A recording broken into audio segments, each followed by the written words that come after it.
ناظرین، یہ کہانی ہے ایک ایسے شخص کی جس نے جسمانی کمزوری کو اپنی طاقت بنایا، جس نے اپنی ذہانت اور فوجی حکمت عملی سے ناممکن کو ممکن کر دکھایا۔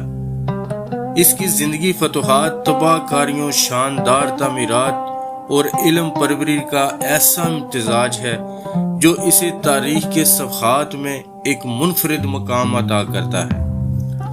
آئیے تیمور کی اس حیرت انگیز داستان کا آغاز کرتے ہیں، ایک ایسے حکمران کی کہانی جس نے ایشیا سے یورپ تک اپنی ڈاک بٹھائی اور وقت کے دائرے کا رخ موڑ دیا۔ ناظرین، تیمور، جسے تاریخ تیمور لنگ کے نام سے جانتی ہے، ایک ایسا نام ہے جو وسطی ایشیا کے صحراؤں سے اٹھا اور اپنی تلوار کی دھار سے آدھی دنیا کو بدل ڈالا۔ 14ویں صدی کا یہ عظیم جنگجو ایک معمولی سردار کا بیٹا تھا، لیکن اس کی قسمت میں ایک ایسی سلطنت کی بنیاد رکھنا لکھی تھی جو اپنی وسعت اور شان و شوکت میں چنگیز خان کی میراث کو بھی چیلنج کرتی نظر آتی ہے۔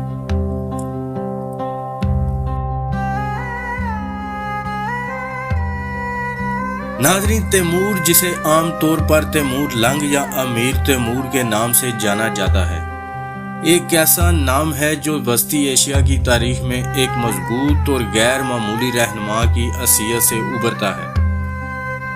1336 میں موجودہ ازبکستان کے شہر کیش کے قریب پیدا ہونے والا یہ شخص ایک معمولی سردار کا بیٹا تھا، لیکن اس نے اپنی ذہانت، فوجی مہارت اور غیر متزلزل عزم سے ایک ایسی سلطنت کی بنیاد رکھی جو تاریخ کی سب سے بڑی سلطنتوں میں سے ایک بن گئی۔ اس کی زندگی فتوحات، تباہیوں اور ایک وسیع و عریض سلطنت کی تعمیر کی داستان ہے جو ایشیا، یورپ اور افریقہ کے بڑے حصوں پر پھیلی ہوئی تھی۔ ناظرین، تیمور کا تعلق برلاس قبیلے سے تھا جو منگول نسل کا ایک ترک قبیلہ تھا۔ اس کے ابتدائی سالوں میں اسے کئی مشکلات کا سامنا کرنا پڑا۔ ایک جھڑپ میں وہ شدید زخمی ہوا جس کے نتیجے میں اس کی ایک ٹانگ اور ایک بازو متاثر ہوا۔ ناظرین، اسی وجہ سے اسے تیمور لنگ کا نام ملا، جس کا مطلب لنگڑا تیمور ہے۔ اس جسمانی کمزوری کے باوجود اس کا ذہن ہمیشہ متحرک اور پرجوش رہا۔ ابتدا میں تیمور نے چھوٹی موٹی سرداریوں اور قبائلی جھگڑوں میں حصہ لیا۔ اس نے اپنی صلاحیتوں اور جنگی حکمت عملیوں سے جلد ہی اپنی پہچان بنائی۔ اس نے اپنے ارد گرد ایسے وفادار ساتھیوں اور سپہ سالاروں کو اکٹھا کیا جو اس کے وژن اور قیادت میں پر مکمل بھروسہ کرتے تھے۔ 1370 تک تیمور نے ماورائے النہر وسطی ایشیا کا ایک بڑا علاقہ جو آمو دریا اور سیر دریا کے درمیان واقع ہے کہ تمام علاقوں کو اپنے کنٹرول میں لے لیا اور سمرقند کو اپنا دارالحکومت بنایا۔ سمرقند جلد ہی ایک شاندار شہر بن گیا جو فن و تعمیر، علموں اور تجارت کا مرکز تھا۔ ناظرین، امیر تیمور نے اقتدار سنبھالنے کے بعد تیمور نے اپنی نظریں ایک وسیع تر دنیا پر جما دیں۔ اس کی فتوحات کا سلسلہ تقریباً 35 سال تک جاری رہا اور اس نے ایک ایسی سلطنت قائم کی جس کی وسعت چنگیز خان کی سلطنت کے بعد سب سے زیادہ تھی۔ امیر تیمور، فارس اور عراق کی فتح۔ تیمور نے سب سے پہلے فارس، ایران اور عراق کی طرف رخ کیا۔ اس نے کئی طاقتور خاندانوں اور حکمرانوں کو شکست دی جن میں جلاہر اور مظفری خاندان شامل تھے۔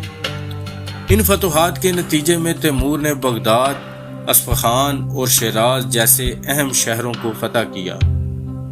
اس کی فوجوں نے ان شہروں پر زبردست تباہی مچائی، خاص طور پر ان علاقوں میں جہاں مزاحمت کا سامنا کرنا پڑا۔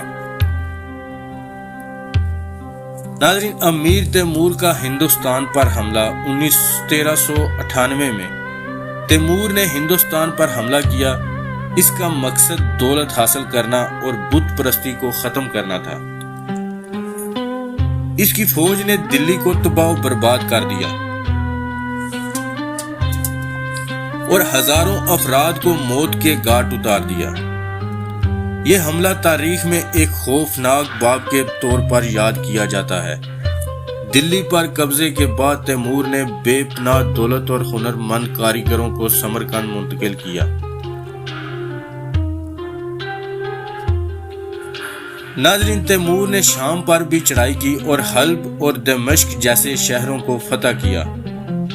اس کی فوجوں نے مملوک سلطنت کو شکست دی جو اس وقت شام اور مصر پر حکمران تھی۔ دمشق کی فتح کے بعد اس نے وہاں کے مشہور اموی مسجد کو بھی نقصان پہنچایا۔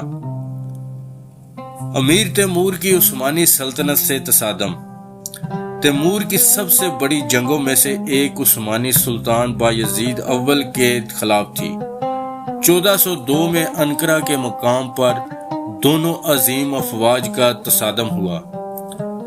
تیمور نے اپنی بہترین فوجی حکمت عملی اور بایزید کی غلطیوں کا فائدہ اٹھاتے ہوئے عثمانی فوج کو عبرتناک شکست دی اور بایزید کو قید کر لیا۔ اس شکست نے عثمانی سلطنت کو کئی دہائیوں تک کمزور کر دیا اور یورپ میں اس کی پیش قدمی کو روک دیا۔ اگرچہ تیمور کو اس کی خون ریزی اور تباہ کن مہمات کے لیے یاد کیا جاتا ہے، لیکن وہ ایک فاتح نہیں تھا۔ وہ ایک قابل منتظم فنون و لطیفہ کا سرپرست اور ایک علم دوست بادشاہ بھی تھا۔ تیمور نے سمرقند کو دنیا کے سب سے خوبصورت شہروں میں سے ایک بنانے پر بہت زور دیا۔ اس نے یہاں شاندار مساجد، مدارس، مقبرے اور محلات تعمیر کروائے، جن میں بی بی خانم مسجد اور گور امیر تیمور کا مقبرہ نمایاں ہیں۔ یہ عمارتیں تیموری فن و تعمیر کا بہترین نمونہ ہیں۔ تیمور خود ایک عالم اور مفکر تھا۔ وہ تاریخ، فلسفہ اور سائنس میں گہری دلچسپی رکھتا تھا۔ اس نے اپنے دربار میں علماء، فنکاروں اور شاعروں کو سرپرستی فراہم کی اور ان کی حوصلہ افزائی کی۔ تیمور نے اپنی سلطنت میں ایک مضبوط انتظامی ڈھانچہ قائم کیا جسے توقعات تیموری کے نام سے جانا جاتا ہے۔ اس نے انصاف کی فراہمی، تجارت کو فروغ دینے اور ٹیکس کے نظام کو منظم کیا۔ ناظرین، 1405 میں تیمور نے چین کو فتح کرنے کے ارادے سے ایک بڑی مہم شروع کی۔ تاہم راستے میں قازقستان کے علاقے اترار میں شدید بیماری کے باعث اس کا انتقال ہو گیا۔ اس کی موت کے بعد اس کی وسیع سلطنت اس کے بیٹوں اور پوتوں کے درمیان تقسیم ہو گئی اور جلد ہی اندرونی جھگڑوں اور بیرونی حملوں کی وجہ سے کمزور پڑ گئی۔ اگرچہ تیموری سلطنت زیادہ دیر قائم نہ رہ سکی، لیکن اس کی ثقافتی اور فنکارانہ میراث صدیوں تک زندہ رہی۔ تیمور ایک متنازع شخصیت رہا ہے۔ ایک طرف اسے ایک بے رحم فاتح اور قاتل کے طور پر دیکھا جاتا ہے، جس نے اپنی مہمات میں لاکھوں لوگوں کو موت کے گھاٹ اتارا اور شہروں کو تباہ کیا۔ دوسری طرف اسے ایک ذہین فوجی جنرل، ایک قابل منتظم اور فن و علم کے ایک بڑے سرپرست کے طور پر بھی یاد کیا جاتا ہے۔ اس کی میراث آج بھی وسطی ایشیا، ایران اور برصغیر کی تاریخ پر گہرے اثرات رکھتی ہے۔ بابر مغل سلطنت کا بانی تیمور کی نسل سے تھا، جس نے ہندوستان میں ایک اور عظیم سلطنت کی بنیاد رکھی۔ ناظرین، تیمور کی کہانی ہمیں طاقت، حکمت عملی اور انسانی عزم کی حدود کے بارے میں سوچنے پر مجبور کرتی ہے۔